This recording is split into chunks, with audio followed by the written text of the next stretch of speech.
早安, ni hao pangyo. Panibagong araw nga na naman para sa isang inang tulad ko. Sa araw-araw na paulit-ulit na routine ko, ngayong araw nga ay maiba naman. Samahan nyo kaming mag-quick movie date ng asawa ko. Oo, real quick lang talaga. Manonood lang ng sine, walang gala-gala at walang bili-bili, tapos uwi din agad at diretso ng sunduin ng mga bata sa school. Bago ang lahat, ginising ko na itong si ate at si bunso. Pinagbihis, pinag-toothbrush at pagkatapos pinag-almusal ko na din. Habang kumakain pa nga lang itong si Iyana, inayusan ko na din para hindi sayang ang oras. Habang ako'y busy, nasa labas na ng bahay si Rafi at ang kanyang daddy para abangan ang school bus niya. Araw-araw naman sa parehong oras ang dating ng kanyang school bus. Kung mapapaaga or malilate man, 2 or 3 minutes ganun lang, kaya alam na namin kung anong oras ang dating. Hindi ko na din naipakita ang pag-alis ni Iyana. Sinundo na rin siya ng kanyang service papuntang school. Sa tinagal-tagal nga ng panahon, magmula nung nagka-baby na ako, hindi na kami nakakapanood ng sine nitong asawa ko. Madalas kasi, nung wala pa kaming Iyana at Ravi, lagi kaming nanonood ng sine, namamasyal, at kumakain sa labas. Pero iba na kasi sitwasyon ngayon. May mga anak na kami, kaya sila na ang priority namin. Kaya itong pagkakataon na ito na makapanood ulit ng sine, masaya na kami. Nag-almusal na nga muna kami bago umalis. Tamang kwentuhan ng mga ganap dito sa bahay habang kumakain. Ganyan ko na kinain ang almusal ko. Ayoko na ilipat para hindi na maghugas ng plato. Ako lang ba o meron din sa inyo gumagawa ng ganito? Isang sweet at isang spicy nga yung sauce niyan, kaya pinagsama ko na din. Dumplings nga pala yung kinain ko. Minsan yan nilalagay kong sauce, pero kapag di ko feel, yung Knorr na seasoning ang nilalagay ko. 5 piraso lang naman ng isang order, kaya mabilis ko lang din naubos.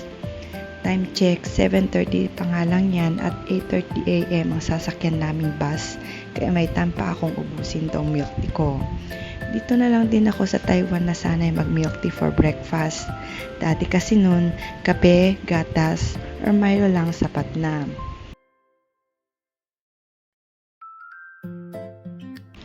Nagpahinga lang ako saglit at ito nag-aayos na. Penge po pambili ng makeup. Ang totoo, may makeup ako pero ginagamit ko lang pag may event or kung kailangan. At saka hindi din kasi ako nasanay mag-makeup kaya hindi ako natuto. At minsan tinatamad lang talaga ako. Kaya eto, hanggang lipstick lang muna tayo.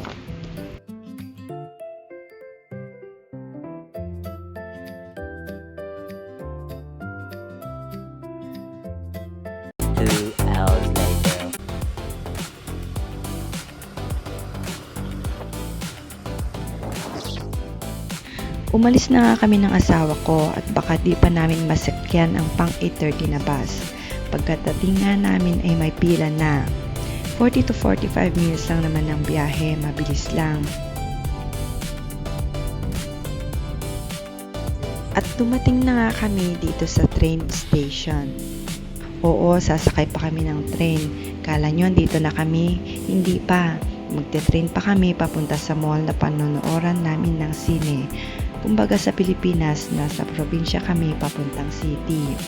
Nagmotor, nagbus, at nagtrain para lang makanood ng sine. Masarap mag-commute dito sa Taiwan. Disiplinado ang mga tao sa pagbilang, hindi siksikan sa loob ng train, at hindi magulo. Hindi ko sinasabing kabaligtaran sa Pilipinas baka sabihin nyo sinabi ko. Pero sa totoo lang sana, as in sana lang maging maayos din sa Pilipinas. 5 minutes lang ang biyahe namin at doon ang pupuntahan namin sa R8 Red Line.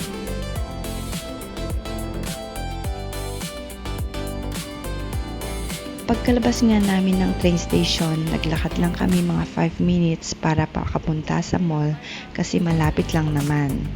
First time nga namin magpunta dito para manood ng sine. Mabuti na lang at maaga kami para mahanap ang sinehan at makapaglibot-libot pa. At dahil maaga nga kami, marami pang stalls na close kasi mga 10 or 11 pa sila mag-open. Nadaanan ko nga itong Pop Mart vending machine at may malaking skull panda nga dito.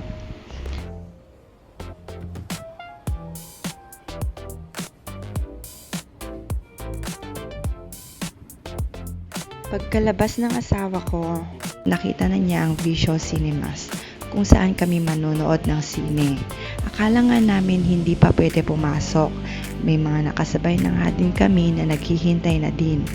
Pero nung sinubukan namin lumapit, hindi naman kami pinagbawal ng guard, kaya ibig sabihin pwede na pumasok. Kaya tuloy-tuloy na kami sa elevator, papuntang 12th floor sa cinema, kasama ng mga nakasabayan naming manonood din ng sine. Meron na sigurong nakahula kung anong papanoorin namin. New movie to na showing nitong May lang.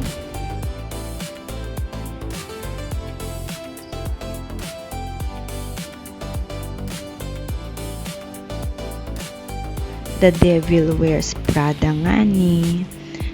Pag-akyat pa nga lang namin, poster agad nila ang hinanap ko. Siyempre, para makapag-picture. Ang ganda ng poster nila, ngayon ko lang nakita. 11:30 pa mag-start ang movie. 10:30 pa lang, pero pumila na kami para kunin ang food namin habang wala pa masyadong pila. Baka kasi mamaya ang dami ng tao. Tig-isa kami ng popcorn ng asawa ko, salt sa akin at sweet naman sa kanya para share kami. May coke, hotdog sandwich at fish fillet. Pang lunchtime kasi ang movie namin kaya ito na ang lunch namin. So wag na kayong magtaka kung bakit ang dami namin order. 11:20 na nga at pinapasok na kami sa loob. Akala ko konti lang ang manonood, pero marami din pala. Habang inaantay nga namin papasukin kami, nakalahati ko na kanina yung popcorn ko.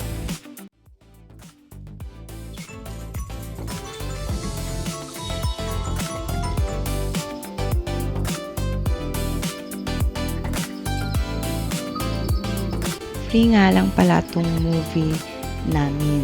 Free ng company ng asawa ko.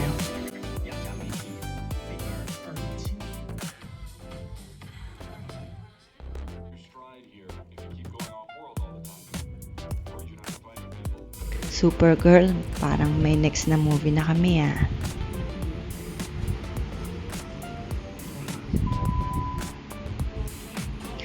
Ten over 10 para sa akin ng movie. Siyempre dahil fan ako ni Anne Hathaway at dahil super bongga din talaga ng movie na ito. Ewan ko lang kung nagustuhan ng asawa ko. Pero sa tingin ko, kung makakapili siya ng movie, for sure hindi niya gugustuhin ito. Yung Supergirl kanina, sigurado yun, baka magustuhan pa niya. At sabi pa niya, next month daw, nood daw kami ulit ng sine. Tumawa na lang ako. Pagkatapos nga ng movie, agad-agad na kami sumakay ng train pabalik. Wala kami sinayang na minuto. Pagkababa, pila na din agad sa sakayan ng bus. At sakto, nasakyan namin ang pang 2:30 PM na bus. Kung hindi, baka malate kami para masundo ang mga bata. Kababa nga namin, diretso na kami sa parkingan ng motor.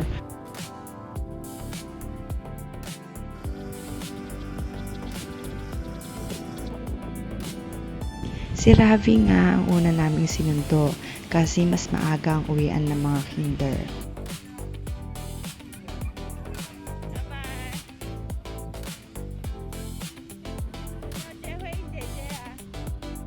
Halos magkalapit nga lang ang school nila ng ate, kaya ilang saglit lang nakarating na din kami at uwian na din nila.